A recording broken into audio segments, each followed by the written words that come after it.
do STF. A imagem espelhada descortina-se para as laterais. Vista interna do plenário vazio em letras brancas, voltamos a apresentar. A gente entra no ar agora também com as imagens do plenário do Supremo Tribunal Federal.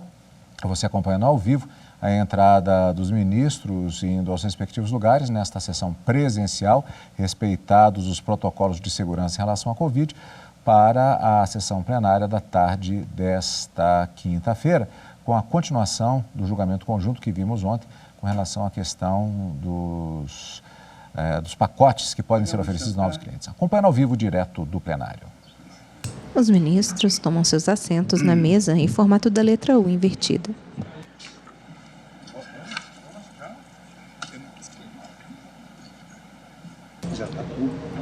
O plenário tem paredes de mármore clara, com um brasão dourado ao centro, uma bandeira do Brasil à esquerda, um crucifixo à direita. A bancada é de madeira. Weber, nossa decana, ministra Carmen Lúcia, ministro Ricardo Lewandowski, ministro Luiz Roberto Barroso, ministro Luiz Edson Fachin, ministro Alexandre de Moraes, ministro Cássio Nunes Marques, ministro André Mendonça, e hoje temos o prazer de ter aqui, representando a Procuradoria-Geral, o professor, o doutor Paulo Gustavo Gonet Branco, para nosso grande prazer. Muito obrigado. O doutor Paulo Gustavo senta-se à esquerda do ministro sessão extraordinária do plenário do Supremo Tribunal Federal, com a leitura da ata da sessão Luiz Fux está na parte central da mesa. Ata da 17ª Sessão Ordinária do Plenário do Supremo Tribunal Federal, realizada em 8 de junho de 2022. Presidência do senhor ministro Luiz Fux. Presentes à sessão os senhores ministros Gilmar Mendes, Ricardo Lewandowski, Carmen Lúcia, Dias Toffoli, Rosa Weber, Roberto Barroso, Edson Fachin, Alexandre de Moraes, Nunes Marques e André Mendonça. Separados por uma Procurador-Geral da República, doutor Antônio Augusto Brandão de Aras. Abriu-se a sessão às 14h24, sendo lida e aprovada a ata da sessão anterior. Usa toga preta por cima da blusa laranja. Não havendo nenhuma oposição, eu considero aprovada a ata e, pela ordem, eu concedo a palavra à Sua Excelência, o ministro Alexandre de Moraes, que formulou esse pedido. Obrigado, presidente. Boa tarde, ministro Luiz Fux. Cumprimento a Vossa Excelência, cumprimento ao vice-presidente, ministra Rosa Weber. Deixa eu só fazer um parênteses que eu esqueci. O ministro Dias Toffoli está no nosso plenário na videoconferência. Me desculpe, ministro Toffoli, mas Vossa Excelência está com a visibilidade nítida. Cumprimento também a ministra Carmen Lúcia, o ministro Dias Toffoli, realmente a visibilidade. O ministro Alexandre de Moraes, nítida. Tem pele clara, é completamente calvo. Todos usa os toga colegas, preta por cima do terno azul professor marinho, Paulo camisa Gonet, vice-procurador azul clara e gravata geral azul escura. Eleitoral, hoje representando aqui o Procurador-Geral da República. Presidente, eu pedi a palavra e disse a Vossa Excelência, assim como conversei com alguns colegas, inclusive com o eminente ministro Dias Toffoli, que é o autor da resolução 642, e apresento, presidente, a questão de ordem e pedir para distribuir a todos os colegas uma questão de ordem que vale para esse caso, a DI 5399, e para que nós possamos dar uma interpretação daqui para frente, obviamente, pela segurança jurídica, a interpretação à resolução 642 de 2019. O caso em questão aqui, houve voto do relator, o relator... Ministro Alexandre. Pois não. Me desculpe interrompê-lo, e, presidente, também me desculpe. Só pelo seguinte, ministro Dias se a questão de ordem vai ser formulada em um processo, seria importante apregoá-lo, então, presidente, só pela ordem dos trabalhos. Só isso que eu sugiro. Assim, para saber tem processo nós estamos tem vinculação? votando. Então tá. Se tem vinculação... Você... Tem vinculação? É isso que eu tem razão, ministro Dias Toffoli. Quer dizer, tem uma vinculação prospectiva. Sim, exato. A partir desse processo, para os demais também. Então, seria melhor. Tem razão, ministro. Então, eu apenas relembrando os eminentes pares, nós vamos julgar o ministro Luiz conjuntamente, até Fux porque já houve tem pele contraditório clara, em relação cabelos às três, grisalhos, ação lisos e direta de volumosos, constitucionalidade 5399, veste uma relatoria do toga ministro preta por cima do Barroso, terno escuro, camisa branca, ação gravata direta escura. 6191, também da relatoria de Sua Excelência, o ministro Roberto Barroso, e embargo de declaração da relatoria do ministro Alexandre de Moraes. Nós ouvimos as sustentações orais e vamos votar esses três processos. Nesses três processos, houve de início o plenário virtual. Processos plenário sobre virtual, leis estaduais que tratam da obrigatoriedade de prestadoras de serviço anteriormente no de estenderem o benefício de novas promoções aos clientes ele pré-existentes. Traz uma questão de ordem que influi naquela resolução 642, que foi uma resolução de 2019 da presidência de Sua Excelência, o ministro Dias Toffoli. Apenas para esclarecer sobre exatamente a lealdade e a coesão da Corte, ontem à noite eu tive a oportunidade de falar tanto com o ministro Alexandre de Moraes quanto com o ministro Dias Toffoli sobre essa questão de ordem que seria suscitada. Então, ambos também tiveram um diálogo institucional e aí está legitimada essa apresentação pelo ministro Alexandre de Moraes. Exatamente, presidente, até porque é uma interpretação da resolução 642 a partir dos fatos que foram ocorrendo, fatos supervenientes que foram ocorrendo. O que prevê o regimento e vale aqui para a ADI 5399. Um dos votos dados foi do eminente ministro Marco Aurélio, que posteriormente se aposentou. E o regimento interno estabelece no artigo 21b que, no caso de pedido de destaque, o relator encaminhará o processo ao órgão colegiado competente para o julgamento presencial, com publicação da nova pauta. E a resolução 642 estabelece que, nesse caso do destaque, seja feito por qualquer ministro, seja feito por qualquer das partes, desde que o relator defina, o julgamento será reiniciado. Tanto que aqui nós sempre verificamos, como no presente caso, o relatório, sustentações orais, então não há nenhuma novidade nisso. Ocorre, presidente, que, e essa questão que proponho, o julgamento será reiniciado e a ideia de que possa ser reiniciado por destaque de qualquer dos colegas é exatamente permitir uma maior discussão. É um tema a ser discutido presencialmente. Sobre leis estaduais, mas esse reinício da obrigatoriedade de prestadoras de serviço de estenderem o benefício de novas promoções aos clientes e aqui é o artigo 941, parágrafo 1º do Código de Processo Civil, que adota a mesma sistemática do nosso regimento interno, artigo 134, parágrafo 1º, no sentido que mesmo o recomeço do julgamento, ele deve manter o voto proferido no caso de aposentadoria ou outro motivo de cessação do exercício do cargo. Diz aqui o Código de Processo Civil, que Vossa Excelência foi o grande coordenador do Código de Processo Civil, diz aqui exatamente isso. E em verdade, é uma prática que nós já utilizamos na questão de vista, por exemplo, seja a aposentadoria de ministros, o ministro que sucede à cadeira não se manifesta.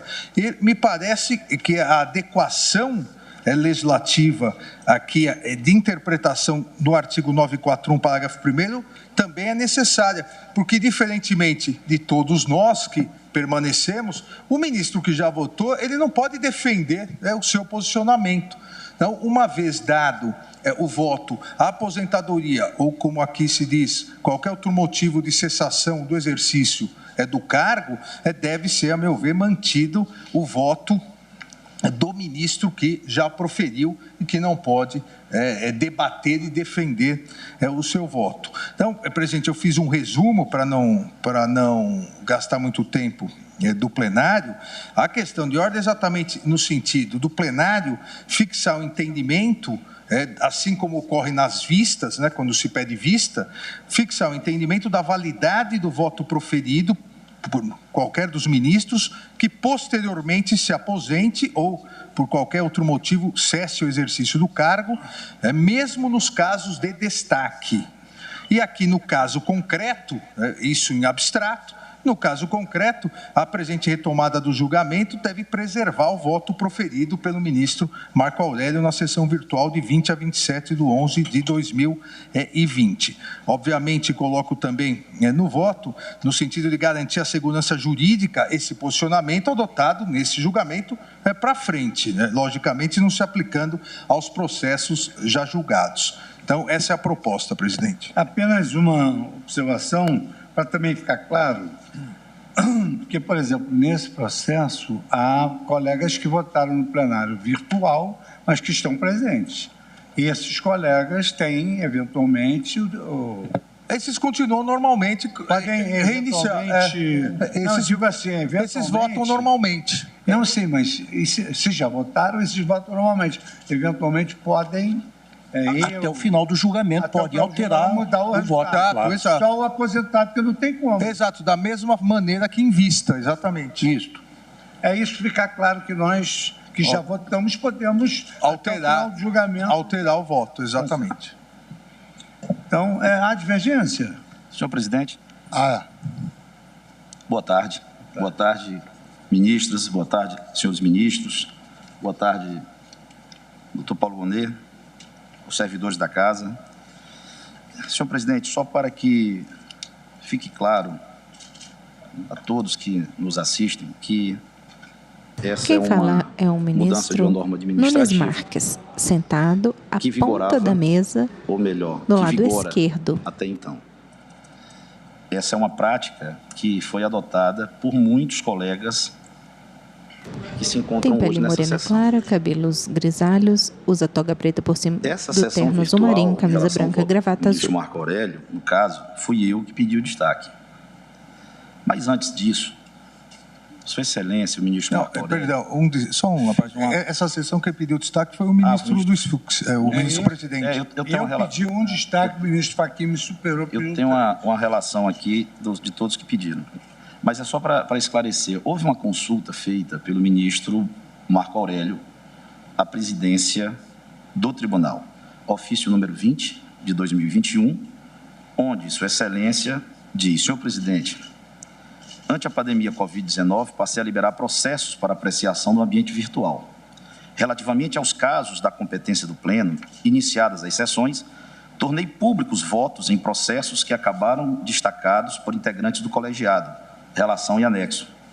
Consideradas a proximidade de minha aposentadoria e sobrecarga da pauta de julgamentos por videoconferência, a necessidade de adequação da Resolução 642 de 2019 e até mesmo a garantia do juiz natural, solicito a Vossa Excelência providências voltadas ao cômputo, apesar dos destaques implementados, dos votos proferidos nas sessões virtuais. Atenciosamente, ministro Marco Aurélio. E anexa a relação de processos em que Sua Excelência lançou voto no ambiente virtual e que, eventualmente, poderia ter pedido de destaque e legítima preocupação de Sua Excelência se o voto lançado iria ser computado ou não. Em resposta à presidência deste tribunal, no despacho número 168-7388-2021, relativo a esse processo, que foi aberto um processo administrativo no SEI, o presidente Luiz Fux respondeu à Resolução 642 de 2019, que regulamenta os julgamentos realizados no ambiente do plenário virtual, prevê que o processo objeto de destaque terá seu julgamento reiniciado, sem cômputo de votos eventualmente disponibilizados, seja do ministro relator, seja dos demais ministros. Essa é a providência a ser aplicada às sessões virtuais realizadas desde a vigência da norma, da referida norma. Digo isso por quê? Porque quando vi na proposta de Vossa Excelência, e adianto que não sou contrário a ela, eu estou de acordo e não vejo a diferença entre o ambiente virtual e o ambiente físico. Não há porquê se destacar um processo e não se resguardar os votos lançados. O que eu friso é que a regra até então posta era essa, com ampla possibilidade de ser executado por qualquer membro dessa corte. Eu faria apenas um adendo à proposta de Vossa Excelência. Em pauta, processos sobre leis estaduais que tratam de obrigatoriedade de prestadoras de serviço de estenderem em benefício de novas promoções aos clientes pré-existentes. Vossa Excelência vai dizer que estamos a violar o princípio da impessoalidade. Esta é uma interpretação que vale para todos os processos. Essa é a intenção de Vossa Excelência, não é isso? Todos. Daqui para diante. Sim, daqui para diante, obviamente, resguardada a segurança jurídica. Os julgamentos que virão de destaques feitos. Todos os julgamentos daqui para frente. Por quê? Por que eu digo isso? No pedido que fiz, eu não fiz isolado e até agora, vou inovar dizendo o seguinte, até agora eu nunca pratiquei um ato nessa corte que outro não tenha feito. Nenhum. Não inaugurei, não inventei nada até agora. O destaque não foi de Vossa Excelência. Não, isso não. O destaque foi do presidente, o ministro Luiz Fux. Eu não estou falando de mim. Eu estou falando agora de quem já fez. Então, um apanhado Ministro muito rápido Nunes Marques. que eu fiz. Nós temos o RE 592.616, relatoria do ministro Celso, ISS na base do PIS e do COFINS, pedido de vista do ministro Luiz Fux em 27/8/2021. Esse é um dos casos em que já há voto lançado do ministro Celso. ADI 4730, relatoria do ministro Marco Aurélio, aproveitamento de servidores em cargo com distinção de nível de escolaridade. Pedido de Vossa Excelência, de destaque, em 20 de outubro de 21. ACO 3359, cálculo do Bolsa Família no contexto da pandemia. Eu pedi destaque, em 2/8/21. RE 1.276.977, ministro Marco Aurélio, revisão da vida toda. Eu pedi destaque. ADO 13, remuneração de delegados de polícia de Minas Gerais. Pedi destaque de Vossa Excelência. ADPF 70, monopólio da preservação do serviço postal. ADI 3159, organização da carreira de especialista em meio ambiente. ADI 3697, regime jurídico dos procuradores do Estado do Rio de Janeiro.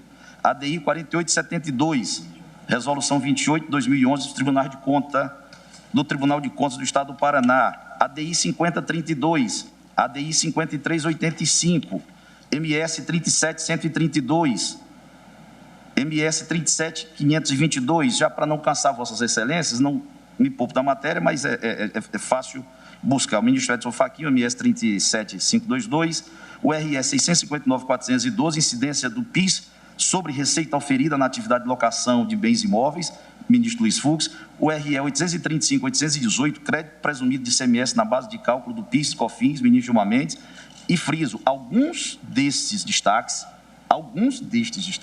foram feitos quando a votação já estava encerrada, já que se computavam 11 votos. Alguns desses destaques foram feitos dessa forma. Então, só para mostrar que eu estou ombreado a várias posições de colegas dessa corte e muitos outros que eu tenho uma relação. Então, a minha preocupação e o adendo que eu faço é isso.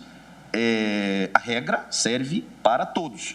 Então, todos estes processos que eu não concluí a enumeração, são 21 aqui que eu consegui rapidamente buscar, que foram pedidos destaques no ambiente virtual e que já há voto lançado do ministro Celso de Mello e do ministro Marco Aurélio, seguirão a regra, se eventualmente aprovada, de hoje. Ou seja, os votos lançados em todos eles valerão.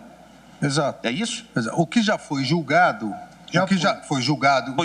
Julgamento encerrado. Ministro Alexandre. Mesmo que o destaque não tenha considerado o voto dos ministros aposentados, já foi julgado.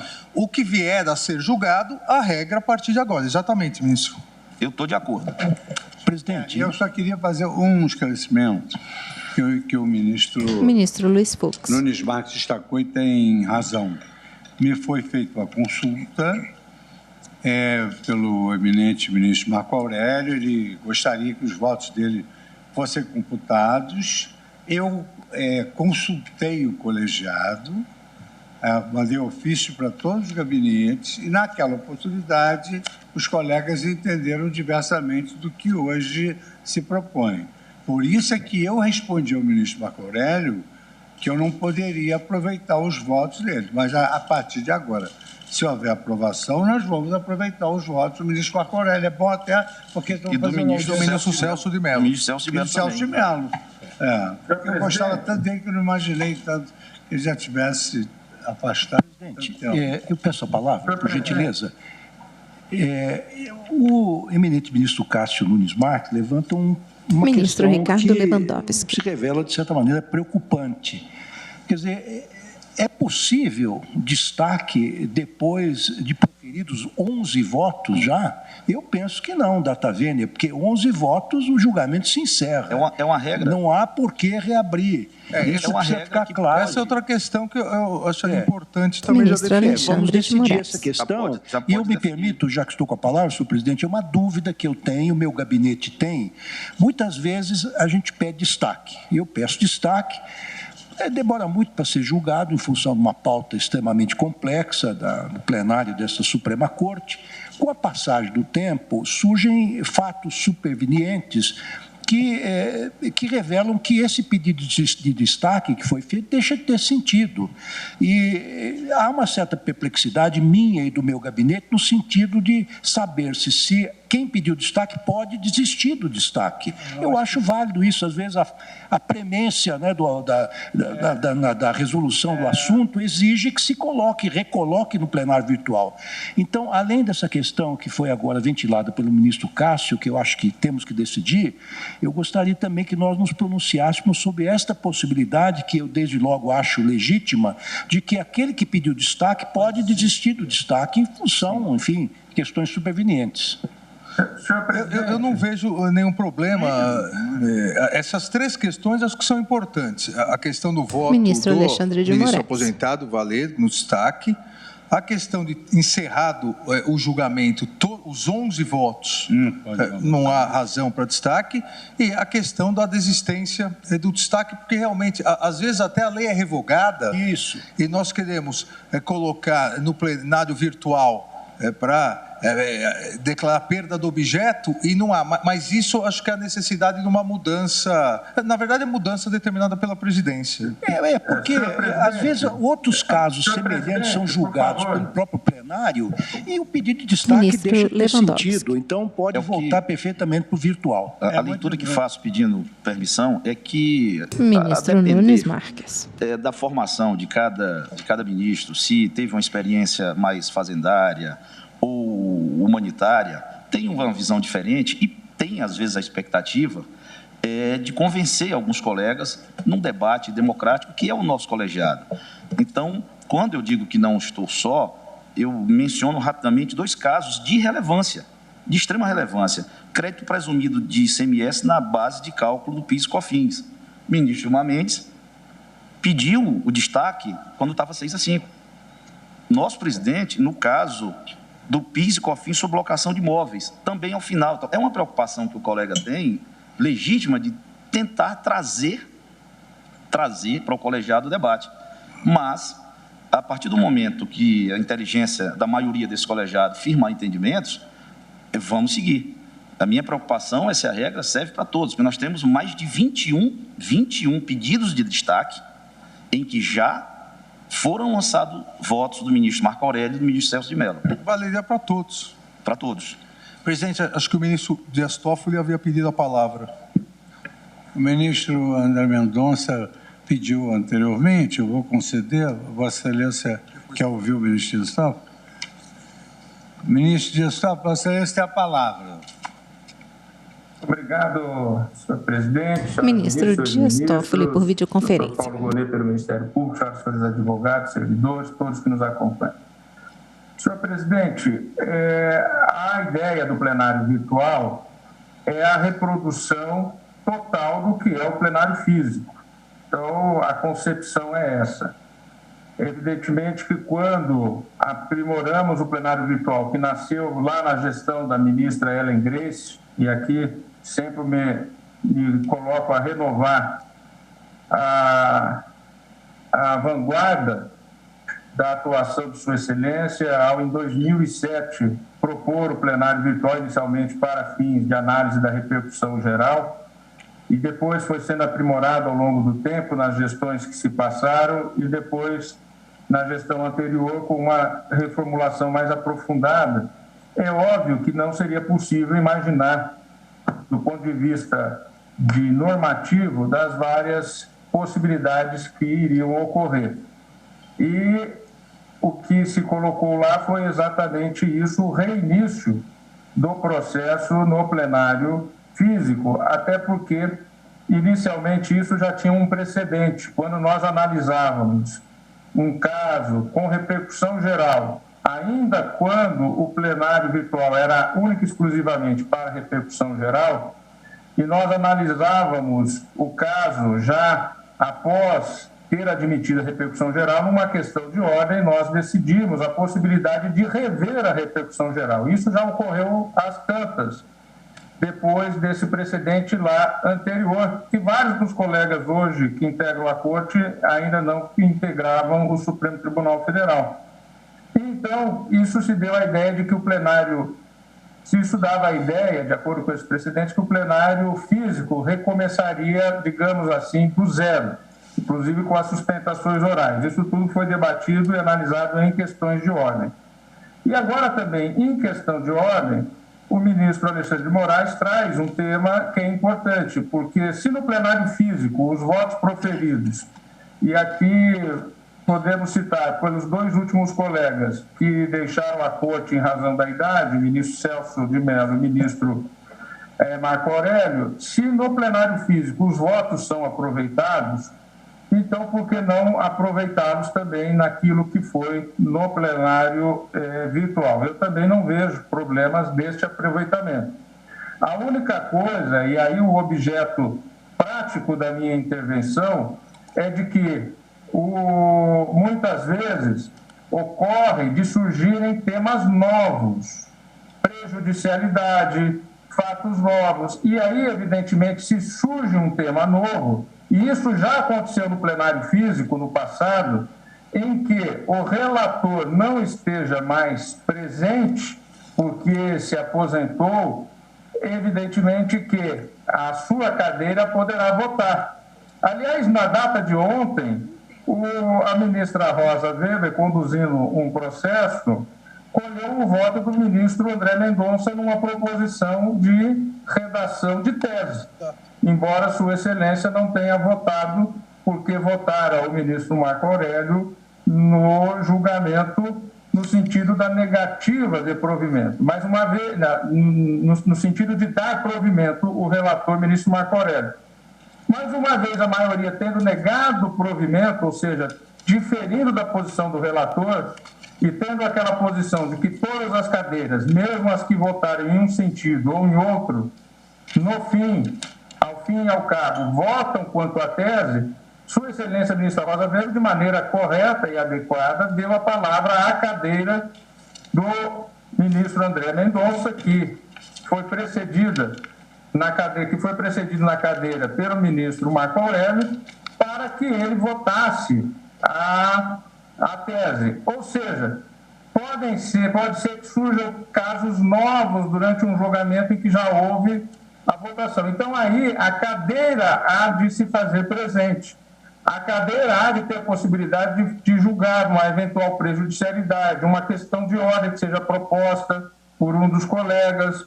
Nesse sentido, senhor presidente, a proposição que eu faço agora, e dirigida mais diretamente ao ministro Alexandre de Moraes e aos colegas, e ao ministro Alexandre por seu proponente, é que, uma vez, parece que, embora não esteja no plenário físico, mas captando aqui as discussões, que não haverá maiores divergências quanto à proposição, é que nós, então, formulemos um aprimoramento na resolução.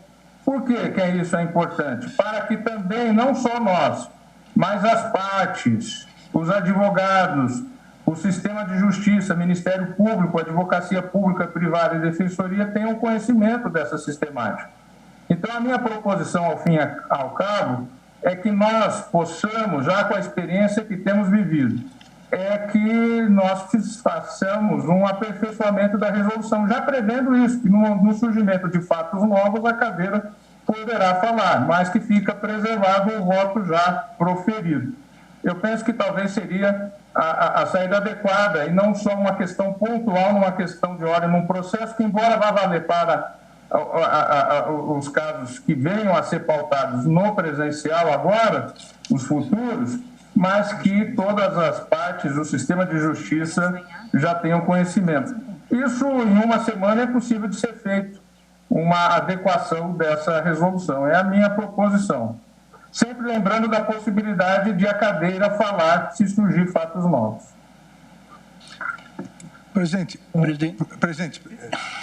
acho que as duas questões são complementares. Ministro Alexandre de Moraes. Ordem, que é uma questão jurisdicional, já decidindo a partir de agora, daqui para frente, os votos são válidos. Processos sobre leis estaduais que tratam da obrigatoriedade de prestadoras de serviço de estenderem benefícios de novas promoções aos clientes pré-existentes. Ressaltou o eminente ministro Dias Toffoli, o plenário virtual é o avatar, né, para usar um termo moderno aqui, o avatar do plenário físico.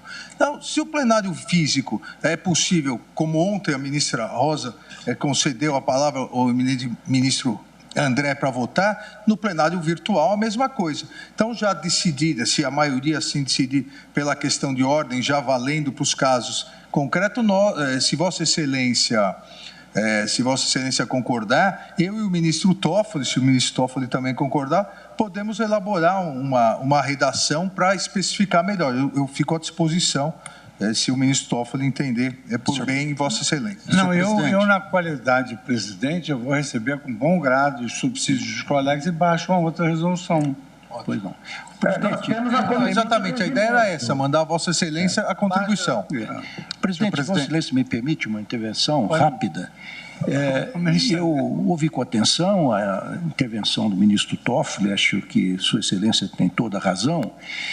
Eu estou apenas imaginando o seguinte: o jus postulante de qualquer parte, seja num processo subjetivo, seja num processo objetivo, ele adquire uma feição final no momento em que se inicia o julgamento. Ministros debatem questão de ordem sobre validade de votos apresentados no plenário virtual. Petição inicial formulada.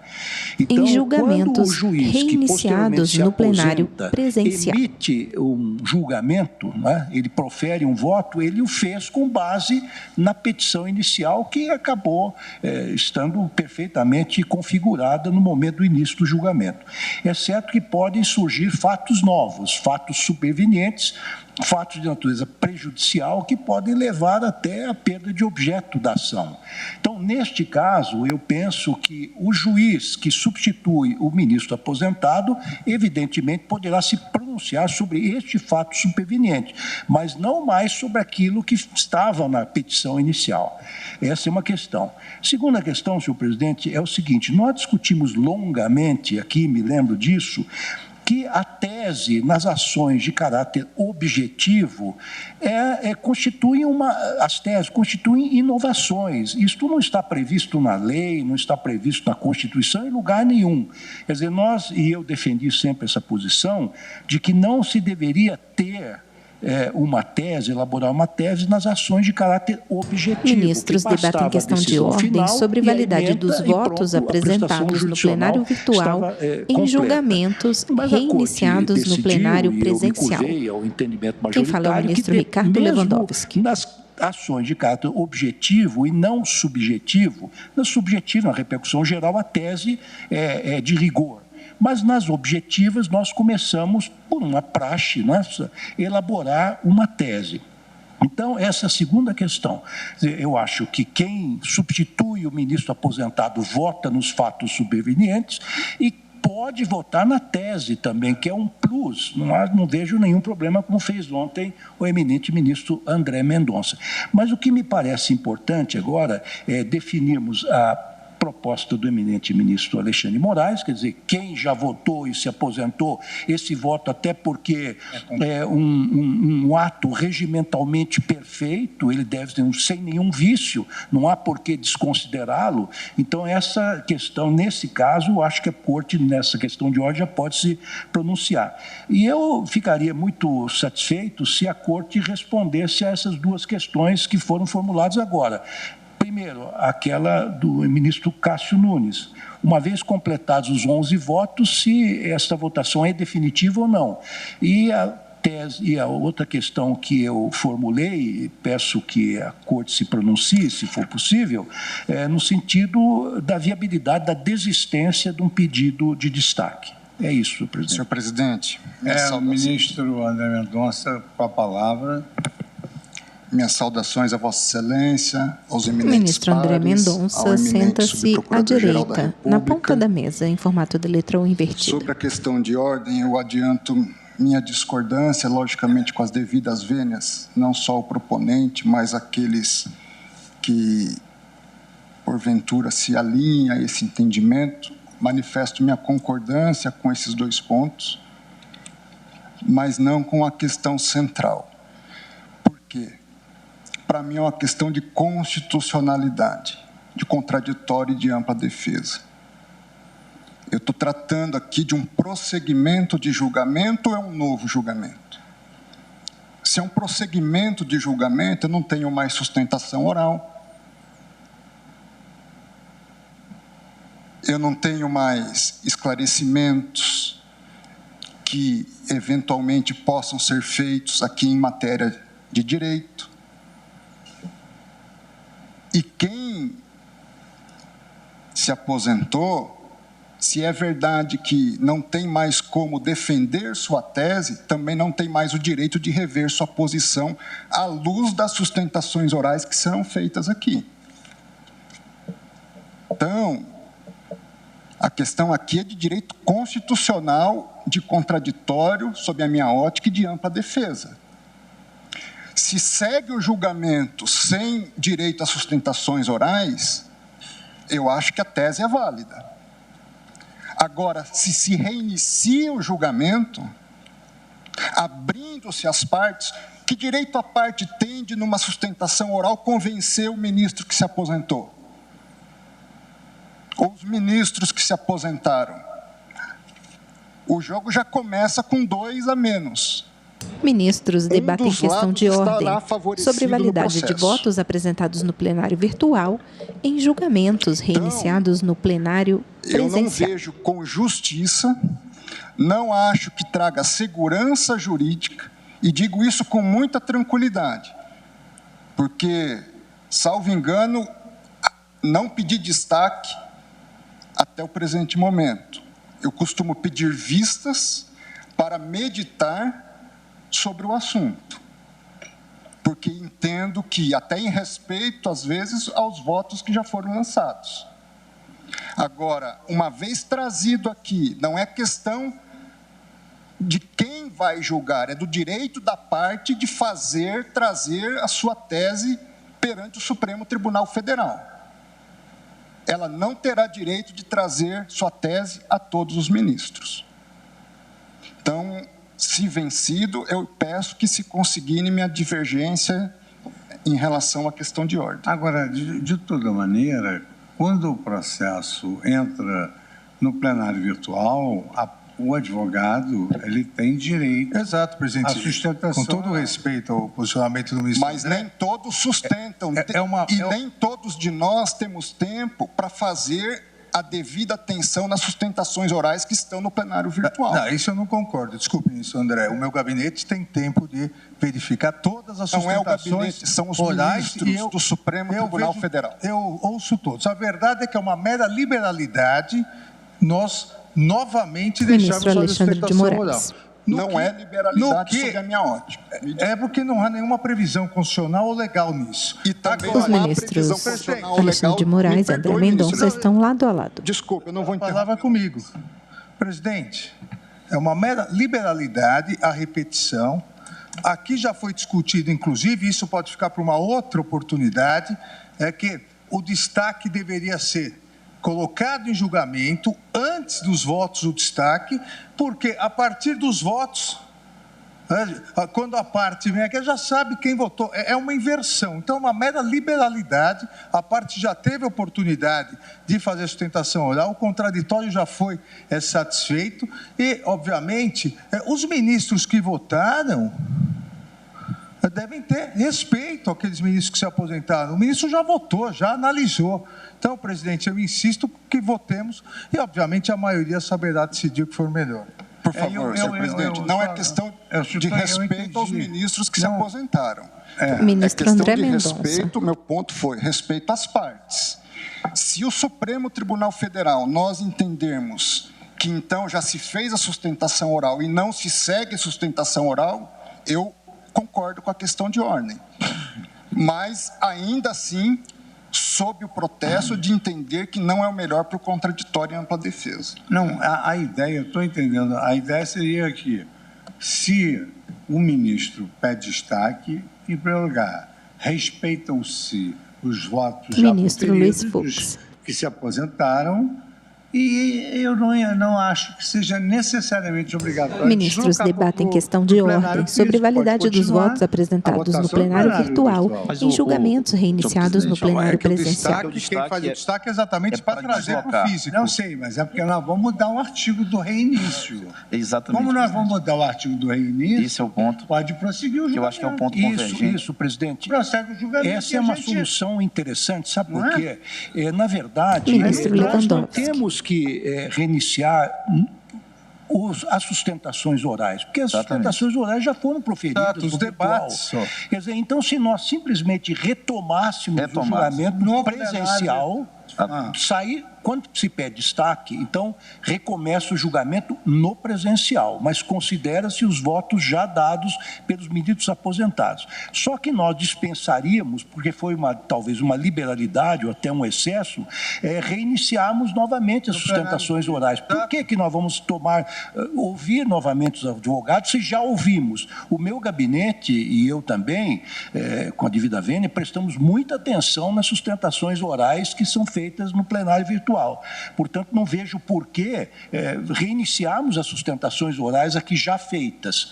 Nós simplesmente, quem pede destaque, o que pretende aquele que pede o destaque é que a questão seja, como diz o ministro Cássio, discutida presencialmente, onde a interlocução entre os ministros ela é mais viva, mais intensa, onde se pode eventualmente fazer prevalecer um determinado ponto de vista daquele que pede destaque. Então, talvez a objeção do ministro André, a objeção do ministro André, que é válida, pudesse ser perfeitamente superada e conciliando com o que disse agora o ministro Alexandre de Moraes, é o seguinte: pede-se destaque, os votos já proferidos no virtual são mantidos, pelo menos no que diz respeito àqueles que se aposentaram, e como nós fazemos no próprio presencial, aqueles que eventualmente se convencerem de que uma outra tese seja melhor, até o final do julgamento pode mudar o seu voto.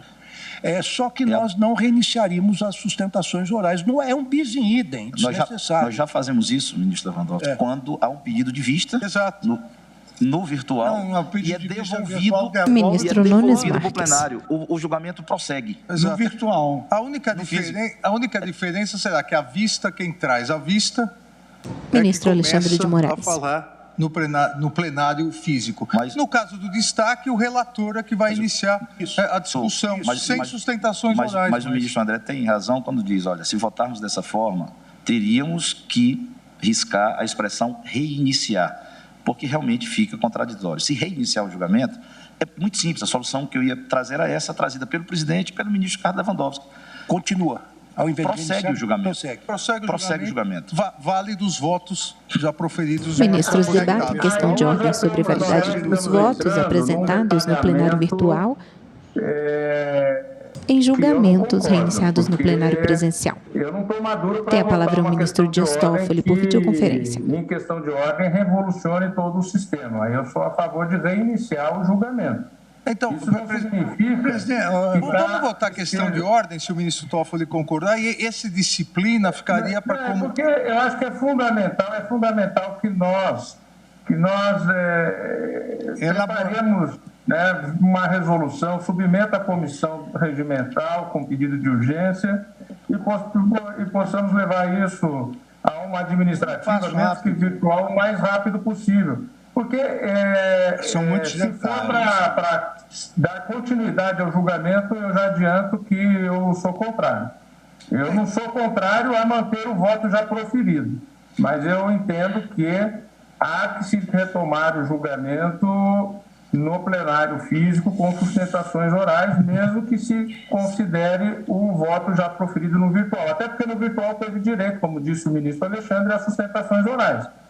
Então, a preocupação do ministro André com a devida vênia está superada. Mas eu acho que se vai se retomar o julgamento no plenário físico, eu acho sim que estamos a privilegiar a mais não poder, mesmo que fosse desnecessário, o contraditório e a ampla defesa com o reinício das sustentações e com um relato. Eu acho que isso é fundamental. É fundamental que seja recolocado. Para tudo isso, eu penso que o ideal é que nós façamos esse debate, né, de uma maneira administrativa. Eu acho que já captamos a ideia. Me parece que a maioria no sentido, embora eu não possa falar pelos que não falaram, mas pelo que eu capto, há uma ideia de se preservar os votos proferidos, mas a sistemática como um todo não dá para mudar numa questão de ordem. Então, porque vai ficar obtedicto para cá, obtedicto para lá, as partes e o sistema de justiça não saberão, eu não vou saber, então, o que vai ocorrer, essa questão de deu 11 votos, vai encerrar o julgamento virtual. Veja o que nós estamos aqui a falar. Nós estamos trazendo insegurança jurídica. Uma coisa é específica, a questão de ordem trazida pelo ministro Alexandre de Moraes. As outras questões que estão sendo colocadas, só uma maneira de nós discutirmos. E isso é uma questão administrativa, é uma questão normativa do tribunal.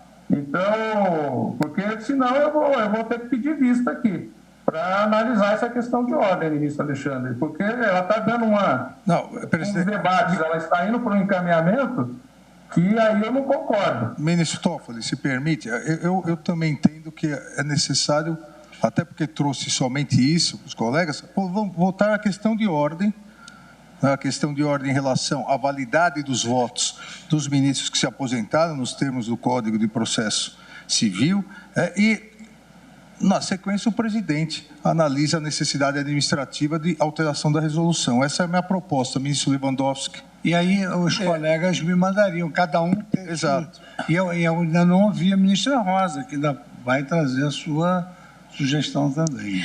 Não, presidente, vou facilitar. Eu vou também sugerir a Vossa Excelência que coloque em julgamento a questão de ordem e que nós nos atenhamos à questão de ordem.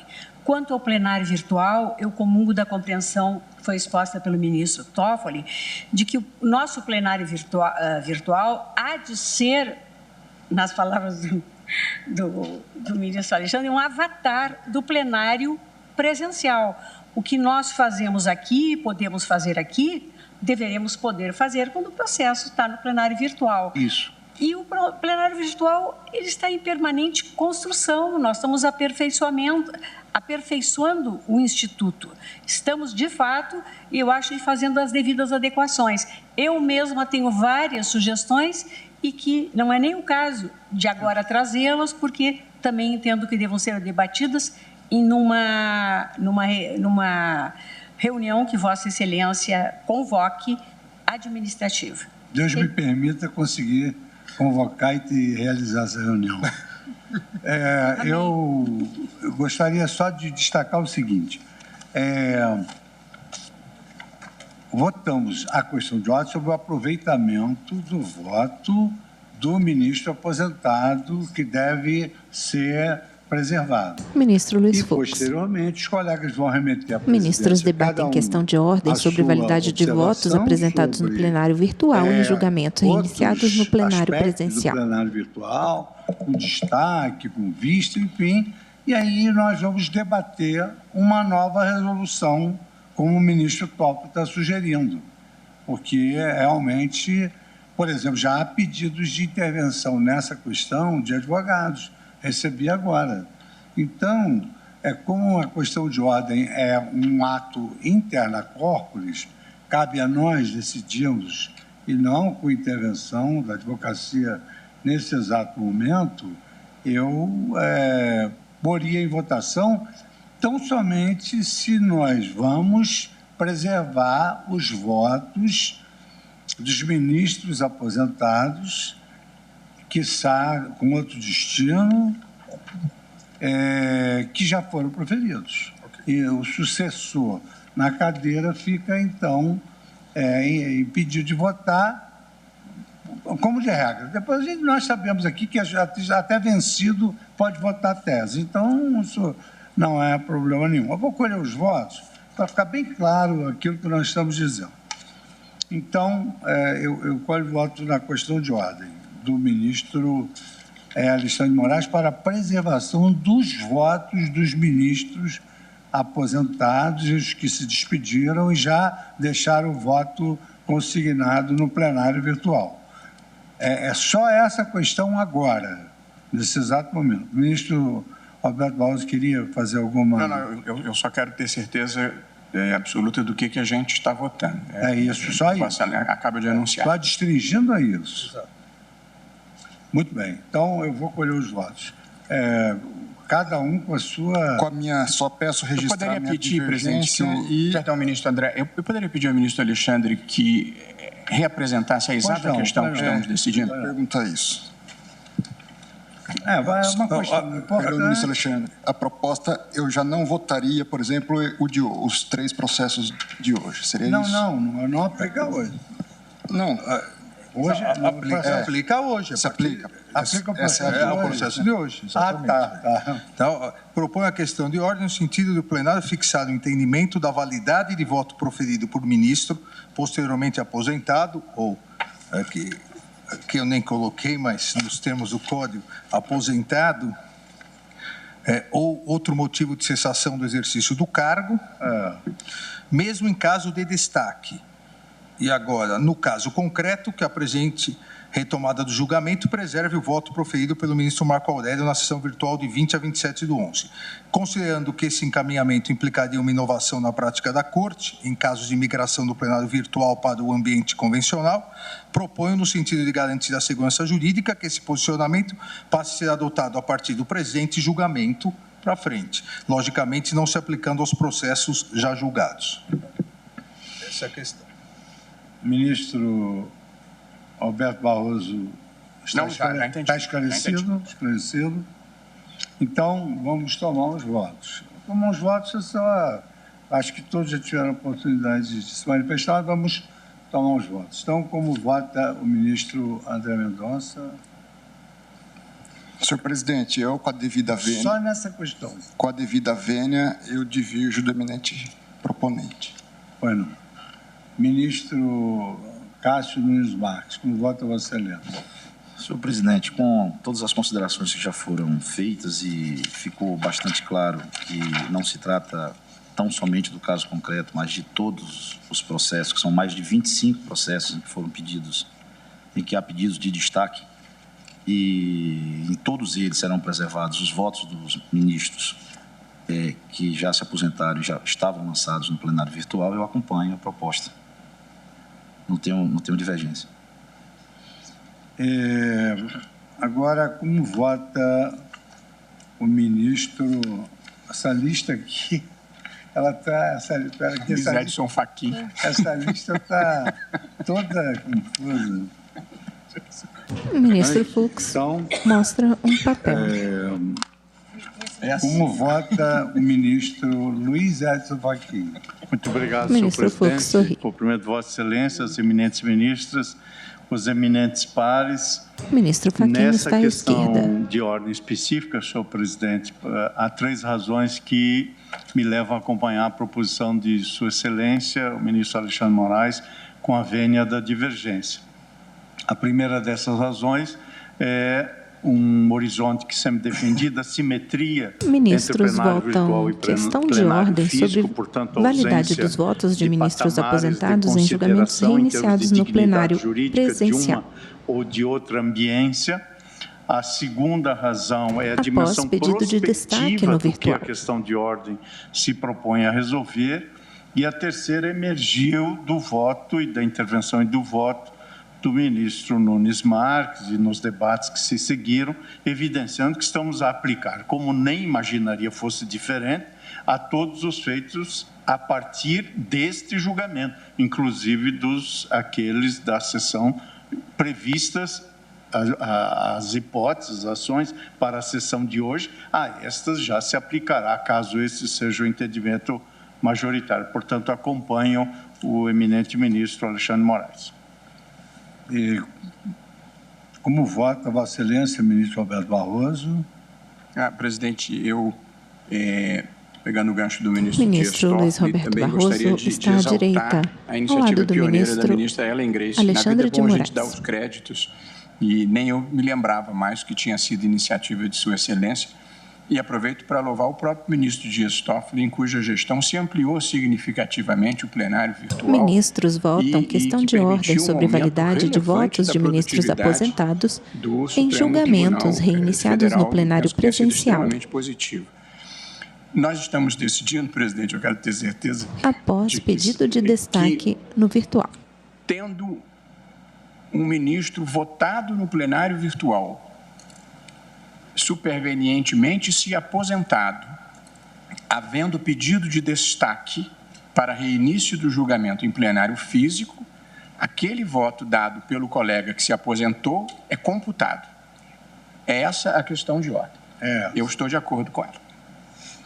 Como vota Vossa Excelência, nossa vice-presidente, ministra Rosa Weber? Obrigada, presidente. Eu acompanho integralmente a proposta do ministro Alexandre de Moraes. Como vota Vossa Excelência, ministra Carmen Lúcia? Ministro Dias Toffoli, não é anterior? Ministro Dias Toffoli? Sim, ele está mais. Mas posso votar, cumprimentando. Depois ele volta, ele sai, caiu a rede. Pois não. Cumprimentando Vossa Excelência, os senhores ministra ministros, Carmen Lúcia, senta-se à esquerda, ao lado da ministra Rosa. Procurador-Geral presente nesta sessão, senhores advogados e os senhores servidores, também eu, senhor presidente, acompanho integralmente a formulação apresentada na proposição do ministro Alexandre de Moraes, a quem acompanho. Voto Vossa Excelência, nosso vice-decano. Senhor presidente, pedido vênia ao ministro André Mendonça, eu acompanho o ministro Alexandre de Moraes. E eu também não tenho aqui no nosso vídeo o ministro Gilmar Mendes. Bom, eu, à míngua da possibilidade do ministro Gilmar Mendes votar, eu também pedido vênia a Vossa Excelência, ministro André Mendonça, eu acompanho a questão de ordem levantada pelo ministro Alexandre de Moraes. Com isso, nós temos o seguinte placar, porque nós temos 2 votos faltantes. O ministro Dias Toffoli...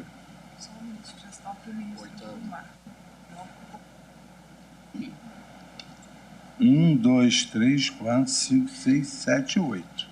Então, temos 8 votos, acolhendo a questão de ordem, e um voto divergente, fica aprovada a questão de ordem suscitada, o que me imporá modificar, já autorizado pelo plenário, esse aspecto do acrescentar um parágrafo que é possível acrescentar até no artigo 4º. Ministros votam questão de ordem sobre validade de votos de ministros aposentados em julgamentos reiniciados no plenário presencial após destaque no virtual. Mantidos.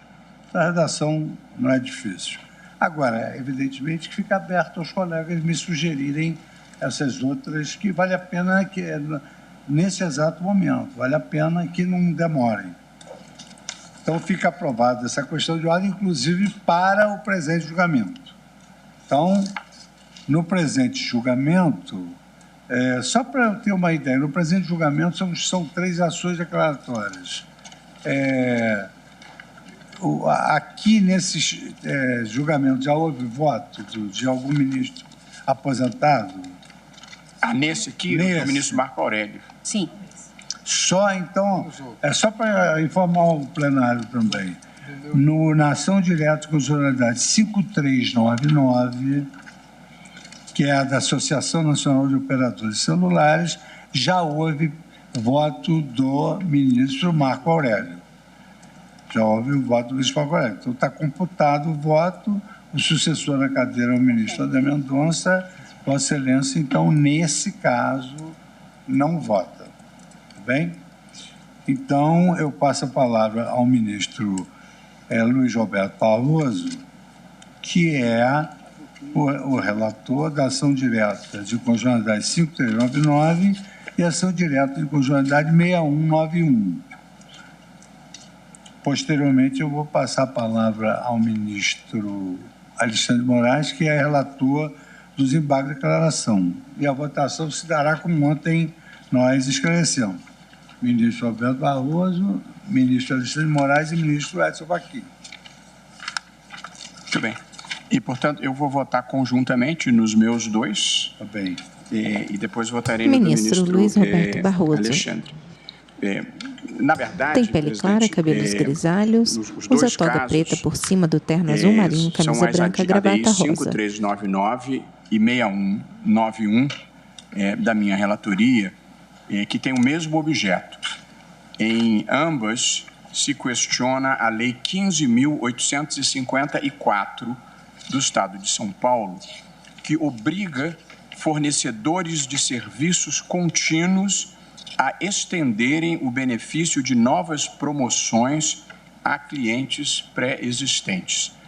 É fácil de explicar. A lei classifica como prestadores de serviços contínuos, entre outros, mas essencialmente, as concessionárias de serviços públicos, telefonia, energia elétrica, água, gás, as operadoras de TV por assinatura, os provedores de internet, as operadoras de plano de saúde e o serviço privado de educação. Então, o que a lei faz é estabelecer que se qualquer um desses prestadores de serviço der um benefício promocional para atrair novos clientes, esse benefício dado para atrair novos clientes tem que ser automaticamente estendido aos clientes que já existem em relação àquele serviço. E se não o fizerem, prevê a lei, estão sujeitos a uma série de penalidades de natureza pecuniária. Há duas preliminares aqui, presidente, que cumpre enfrentar, embora brevemente. A primeira das ações, a 5399, foi ajuizada pela Associação Nacional das Operadoras Celulares, a ACEL, foi aqui representada pelo doutor Saul Tourinho. E a ação 6191 foi ajuizada pela Confederação Nacional dos Estabelecimentos em pauta, processos sobre leis estaduais que tratam da obrigatoriedade de prestadoras de serviço de estenderem benefício de novas promoções aos clientes pré-existentes. Pelo doutor José Roberto Kovac. Aqui, em relação à legitimidade, é preciso fazer um recorte importante, porque a lei atinge diversos fornecedores de serviços, mas a ACEL só representa os prestadores de serviços de natureza celular. E a Confederação Nacional dos Estabelecimentos de Ensino, a CONFENEM, só representa os serviços de educação. Portanto, eu estou admitindo a legitimação ativa deles na área da respectiva pertinência temática e não, evidentemente, relativamente aos serviços que não são prestados por pelas empresas filiadas a essas entidades. De modo que eu estou conhecendo parcialmente do pedido relativamente à telefonia celular e relativamente às instituições de ensino, e não relativamente a outras empresas que fornecem os serviços.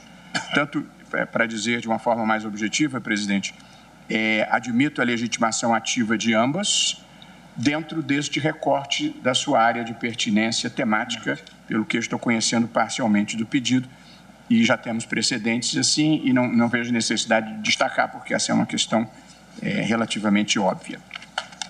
Há duas questões jurídicas postas aqui, presidente. A inconstitucionalidade formal, por ausência de competência do Estado para dispor sobre a matéria, e uma inconstitucionalidade material por interferência com a livre iniciativa e com o mandamento da proporcionalidade. E, portanto, eu enfrento cada um desses argumentos da inconstitucionalidade formal e da inconstitucionalidade material, fazendo um recorte para as instituições de educação e para as empresas de telefonia.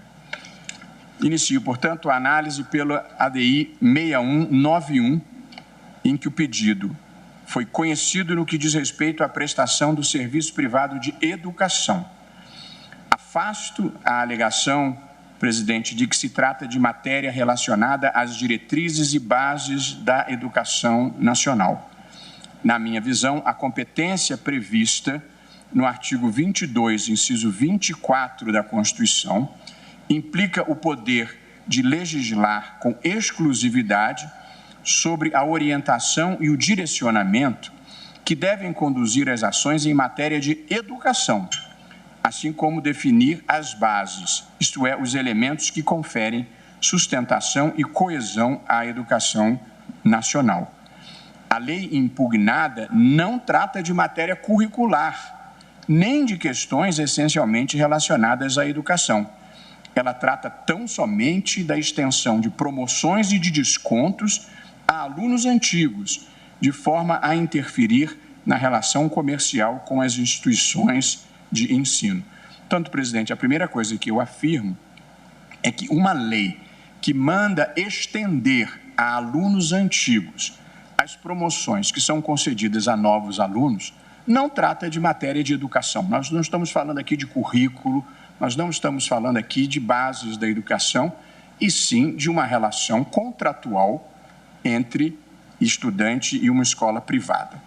Em segundo lugar, cabe analisar se esta é uma questão consumerista, ou seja, se estamos lidando com a proteção do consumidor ou se estamos lidando mais genericamente com relações de direito civil. Existe, de fato, uma zona de interseção entre essas duas categorias, o que é comum na análise da constitucionalidade formal de leis. No caso em exame, todavia, a lei interfere de forma genérica em um número considerável de relações contratuais pré-existentes, sem que se esteja diante de uma conduta lesiva ou abusiva do prestador do serviço que atente contra o consumidor. A lei altera as bases de relações contratuais estabelecidas, seja entre instituições de ensino e seus alunos, seja entre empresas de telecomunicações e seus clientes em cenário de normalidade.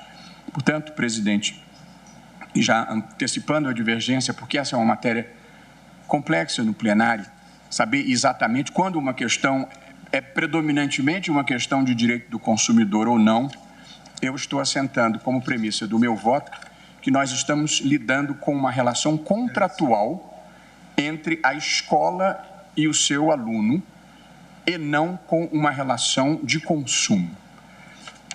Por isso, penso eu, deve-se reconhecer a inconstitucionalidade formal da norma, por violação ao artigo 22, inciso 1 da Constituição, que dá à União a competência privativa em matéria de direito civil, matéria legislativa civil.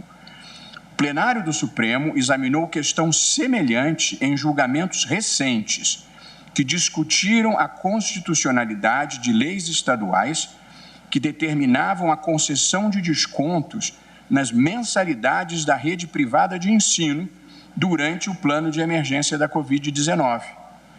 E, na oportunidade, prevaleceu o entendimento de que tais leis violam a competência da União para legislar sobre direito civil, por se tratar de norma abstrata sobre direito civil, afastando-se a competência concorrente dos Estados para editar normas sobre responsabilidade por danos aos consumidores.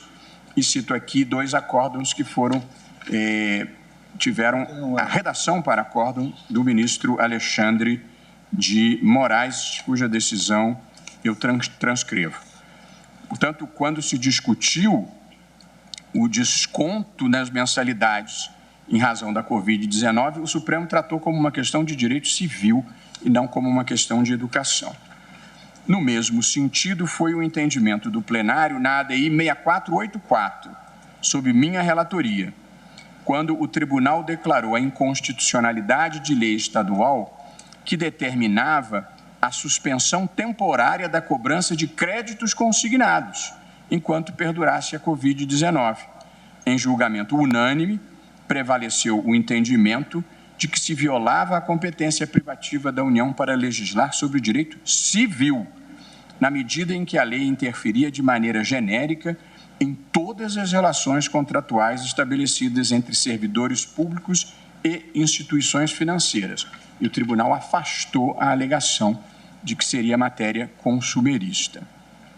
Acrescento ainda, presidente, como último tópico, na questão envolvendo as entidades de educação, apenas para esclarecimento, registro que não se ignora que, em outras oportunidades, este tribunal já reconheceu a constitucionalidade de leis estaduais que disciplinaram aspectos da relação contratual estabelecida entre instituições de ensino e seus alunos, por entender que se estava diante de uma relação de consumo.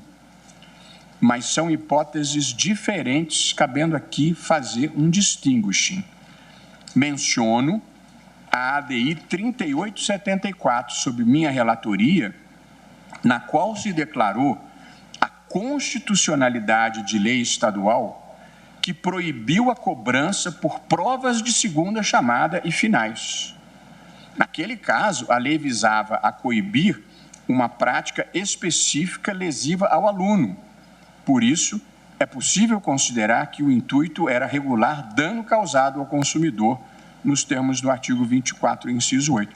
Portanto, presidente, nós tivemos uma decisão no plenário importante em que nós validamos uma lei estadual que proibia a cobrança dos alunos por realização de provas de segunda chamada. Mas realizar prova de segunda chamada é uma questão essencialmente educacional e não uma questão contratual de direito civil.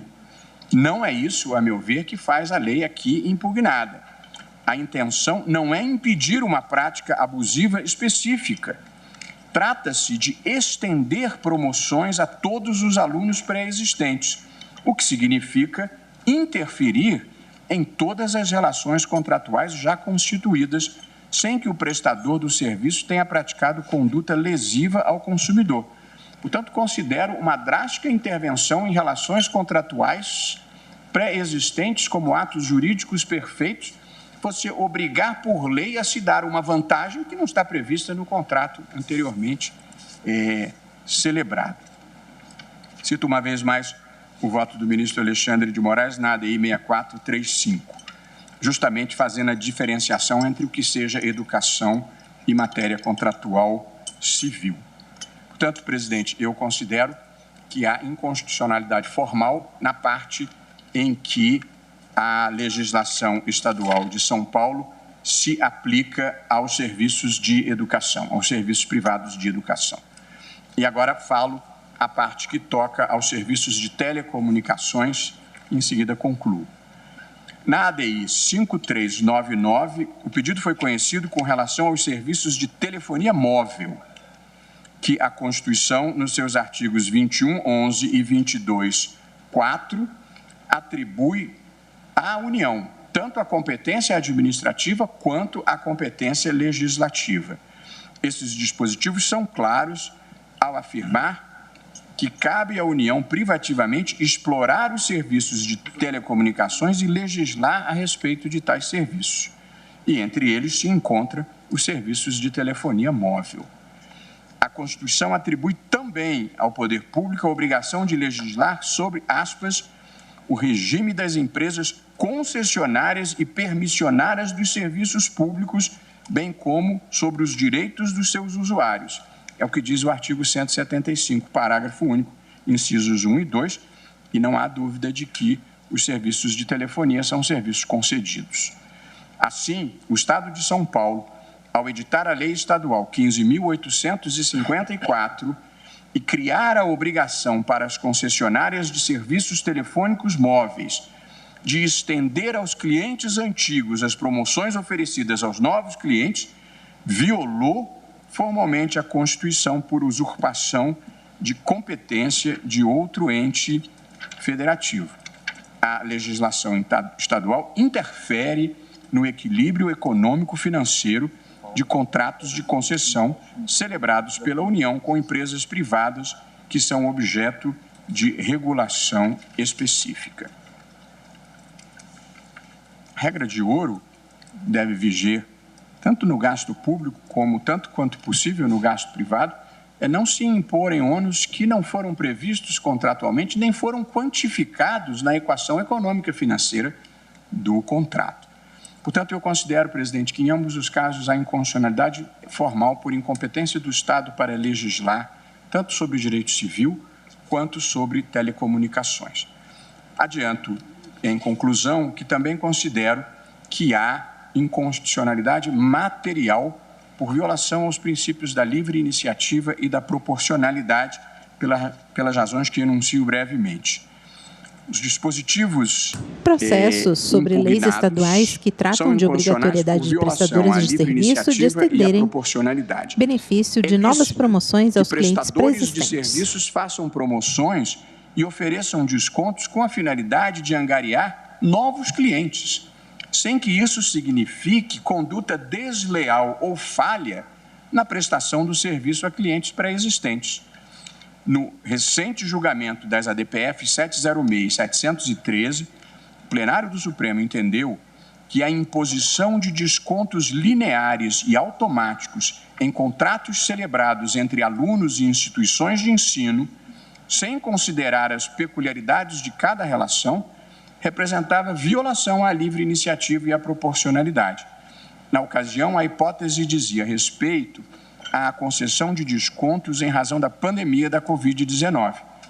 Com a migração das atividades educacionais para plataformas virtuais, um conjunto de decisões que determinava a concessão de descontos para os alunos, ao argumento de que as instituições de ensino teriam tido uma redução de seus custos, foi declarada inconstitucional pelo Supremo Tribunal Federal e penso que as mesmas considerações desenvolvidas no precedente que acabo de mencionar são aplicáveis ao presente caso.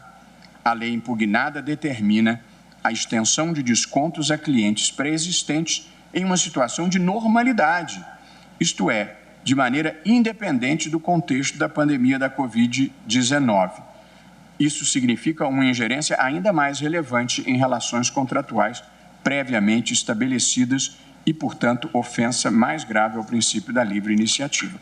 O ponto que quero demonstrar aqui, presidente, é que se mesmo durante a pandemia nós consideramos que um desconto linear a todos era inconstitucional, esta imposição, em situação de normalidade me parece mais inconstitucional ainda, porque a promoção para angariar novos clientes é uma prática comercial legítima e, a meu ver, violaria a livre iniciativa impor-se ao empresário e à empresa, sempre que quisesse oferecer um benefício a novos clientes, o estendesse a todos os demais.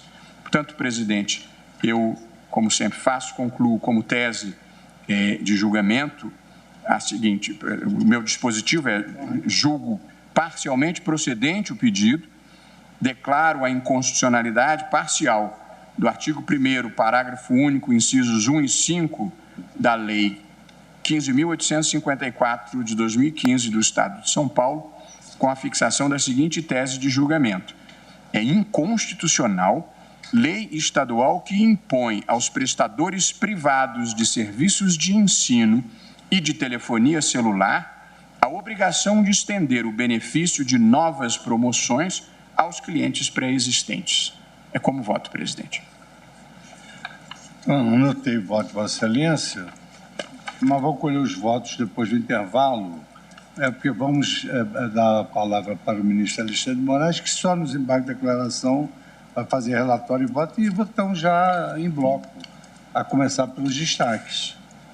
Está bem, ministro? Está bem, ministro? Então, eu suspendo os trabalhos pelo tempo regimental para nós fazermos nossas audiências e voltaremos a seguir.